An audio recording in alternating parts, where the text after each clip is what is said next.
Hey Year 11s, sorry about that lesson. Hopefully you'll be able to get the same sort of thing out of this video as you would have done in the lesson. If you do have any questions or concerns about the geography, send me an email and I'll respond to that. But for the moment I won't be doing any Zoom lessons online, unfortunately. So the title for today is What is the Taiga Like? Our second forest as such. So we've looked at tropical rainforest and now we're looking at the taiga. Obviously you'll need your exercise book and pen. If you have your revision booklet, the one Lily was holding up, that would also help because you can do most of it in there. Okay, so just to start off with, two quick recap questions from previous learning on this unit. First one, describe the location of tropical rainforest. Should be fairly straightforward. Second one, explain why the rainforest has high levels of biodiversity. So they also talk about biodiversity in terms of productivity. So explain why the rainforest has high levels of biodiversity. So pause the video now, have a go at those questions, and then I'll give you a model answer in a second.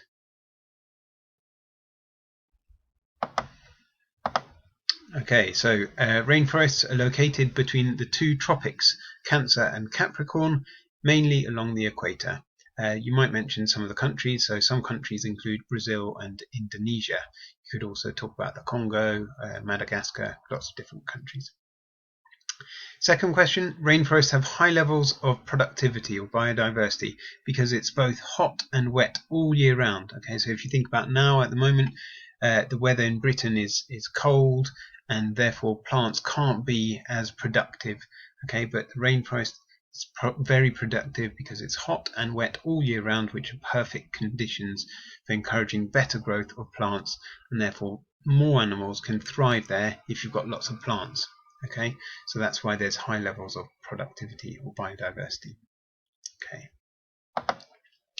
So use your revision guides if you want, but we're describing the location of the taiga. So they will expect you to be able to read a map like this, so you'll need to look at the key and then look where the taiga is. Remember that you should mention countries and compass directions, and then oh, I've made a mistake there.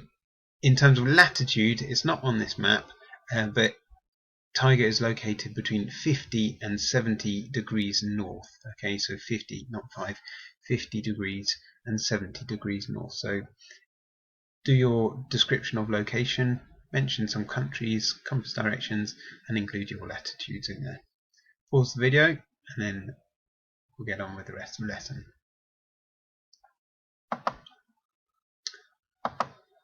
Okay, so thinking about our location, obviously that's really key in affecting the climate. Okay, so depending on where a place is located, it's going to get a certain type of climate. Okay, so you'll also need to describe the climate of the taiga. So remember, our precipitation, our rainfall and snow and so on is the bars. Okay, so think of them as buckets collecting the rainfall, and then our temperature always changing over the course of the months and years, so it's our line graph. Okay, we want you to do a PQE paragraph to end up with in your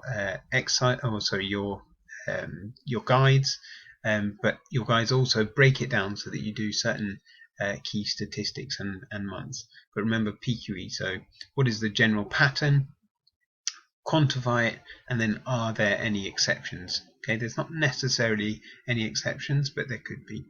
On this one, make sure when you're looking at temperature that you include the minus figures, so beware.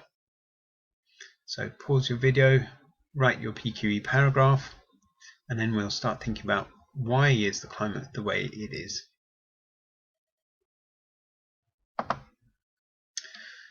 Okay, so you'll need to explain the climate of the taiga as well as know what it is like, and it's all to do with insolation. How much radiation does that area get? Okay, so the amount of radiation that the taiga gets compared to the rainforests is very different.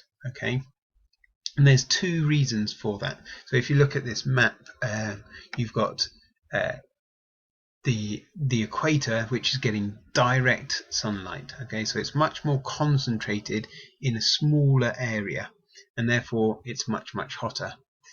If you look at the areas that are further north, it's coming in at an angle that's called oblique. Okay, so the sunshine is coming at an angle, and it's therefore spread over a much bigger area. So they say more diffuse, large area covered by the same amount of radiation. Okay, so if it's spread over a larger area, but it's the same amount, then it's going to be weaker. Okay, so the angle that the radiation comes in at means that there's less radiation in terms of per meter square, and therefore it's much colder. Okay. The second point on this diagram is if you have a look at the distance that the radiation is traveling through the atmosphere. Okay, so right at the equator we've got relatively short distance through the equator, and so there's less chance of that radiation bouncing back off into space, whereas at the higher parts, the more northerly parts or the southerly parts, it's travelling through a much longer distance of atmosphere, and therefore there's more chance of that radiation bouncing back out into space, and so there's actually less radiation coming through to the taiga regions, and as a result it's much cooler.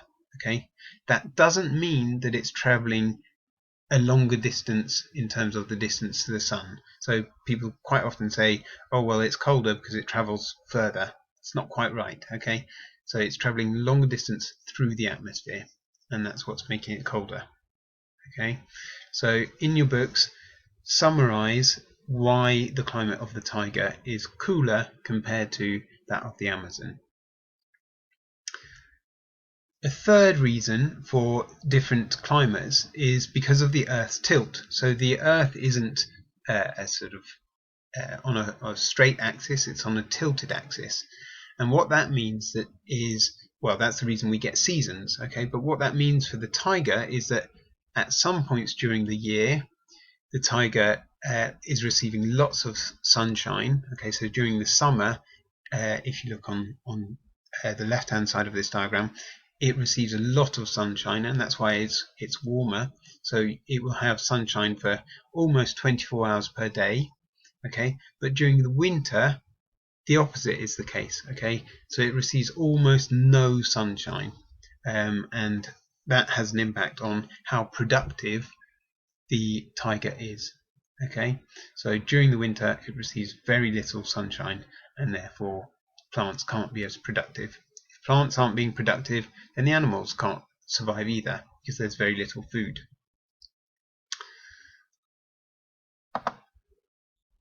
Okay, so this is a diagram that you haven't got in your revision guides, but this is thinking about comparing the productivity of these two biomes. So here you can see that productivity is measured per kilocalorie per meter squared per year. Okay, you don't have to know that particular unit, but what you do need to know is the rainforests are more than double in terms of the productivity of the taiga. And as I mentioned, you've got your seasons. So in the winter, there's very little productivity because it's dark for most of the winter. Okay, so plants can't be as productive. It's also much colder, and so again it can't be as productive. So in your books, what I'd like you to do is just to summarize a comparison. So how do they compare? Remember to use the units and some data, and then think about explaining why is there this difference in productivity. Okay, so pause your video and then we'll move on to the next stage. Okay, so you'll need to know that plants and animals adapt. Okay, so with this cold environment and the fact that it's dark for a lot of the year, you know, plants and animals have to be specialists in this environment. Okay, so how do they adapt? Well, I want you to have a look at these two sort of pictures, and it kind of gives you a bit of an idea of some of the adaptations. Okay, so in your revision guide, I've given you these different explanations. I just want you to match up the adaptation with the reason that it happens. Okay, so have a go, think about how those different adaptations occur and why they do. So if you haven't got this or your revision guide, then if you can write these down in your exercise books, and make a connection between them. Pause your video, and then we'll look at animals in a minute.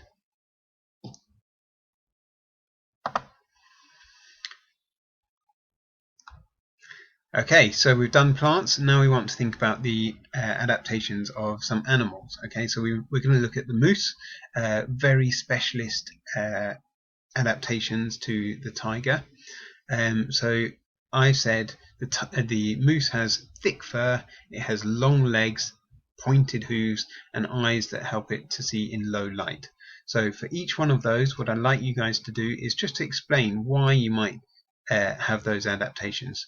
Make that link to the climate and think about specific things with the climate that you can say, actually, this is the reason why this animal has adapted to that particular climate. Okay. Weirdly, the antlers are nothing to do with adaptations to the environment. Okay, it's very much for mating rituals. Okay, so that's not an adaptation to the biome itself. So pause your video, and then we will look at our last section, which is on the nutrient cycle. Okay, so last thing we need to look at for the taiga. It feels like a whirlwind tour, but hopefully you'll be able to keep up with this. What is the nutrient cycle in the taiga like? Well, it is very different to the nutrient cycle of the tropical rainforests. Okay, the stores are very, very different. So the biomass, the animals and plants, is much, much smaller. Okay, so we've got some animals and lots of trees, but the biomass itself is smaller. Okay, the litter is much bigger, okay, than in the tropical rainforest, and part of that is because the decay, so that arrow that you can see between litter and soil, is very slow.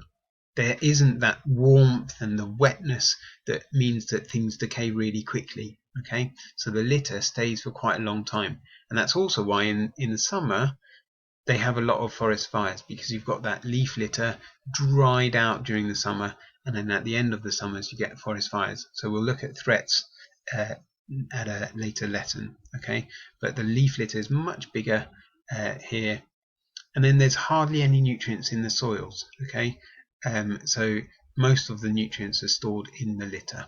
All right, so if there's very little nutrients in the soil, then that again links back to the biomass. So plants and animals can't thrive that much because there's not actually that much nutrients in the soil. So you can see that they all link to each other and affect each other. Okay, so in your books, what I'd like you to do is just to explain what the nutrient cycle is like. And just as a bit of a challenge, if you can make a comparison, go back to your notes on the tropical rainforest, go back and have a look at that nutrient cycle for the rainforest, and think about explaining why is there that difference between these two nutrient cycles. Different biomes, they're both forests, but the nutrient cycle is very different. Okay, right, that is what the taiga is like as a lesson. I really hope that you guys have got a good understanding of that. If there are any problems, send me an email and I'll get back to you. But as I said, I'm not doing Zoom lessons for now, so hopefully this will do the job. Okay, all the best.